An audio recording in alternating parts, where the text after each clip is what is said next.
This is the way I preach the gospel. This is the way I reach nations for him. This is the way I teach men about the way. I walk, my feet short, carrying in peace this message of peace. I take boldly many paces, traveling distant places, meeting daily new faces. I pledged long ago to make it my business, doing my father the king's business. So you see, it's little wonder that the king's business is now my own business. Behold, like the voice of one crying in the wilderness, make plain your ways, men stains that way. There is a voice crying still today. It's no longer in John the Baptizer's voice, but beloved, if you listen closely, you hear it.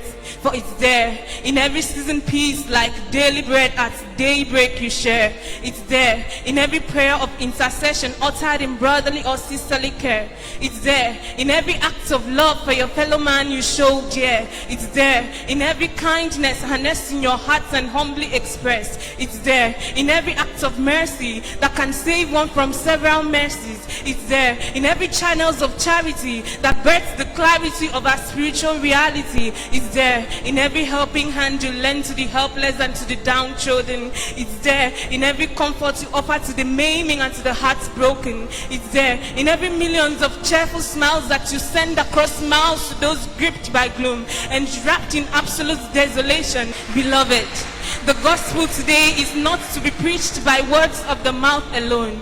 A popular saying goes that our character and lifestyles are the first Bibles that unbelievers read. So check your life.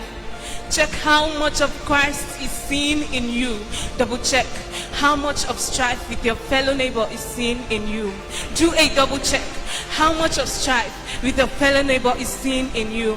Was this how the disciples first got their names? Christians, Christ-like. Dear today Christian, how much Christ-like are you? How much of Christ's life do you even have in you? No. How much of Christ's light still shines in and through you?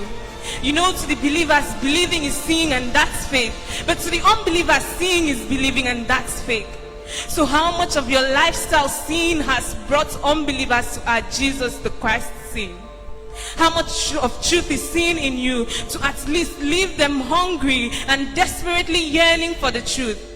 How much of your sins, those ones you call your naturally born characters, have pushed Christ far behind the scene?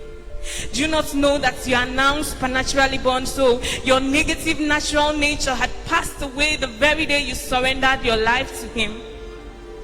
Beloved, the gospel for every Christian should be a way of life and not just a fraction of our life's culture. It should be a spiritually full-time job and not this physically part-time thing that we only do based on our own carnal structure. So rise up, get up your loins and buckle up your shoes. Let us preach our Christ to everyone, every day, every time, everywhere, and with everything within the breath our God-given lungs can carry. Just like the true Ephesians Chapter 6, verse 10 to 20 Christians we are.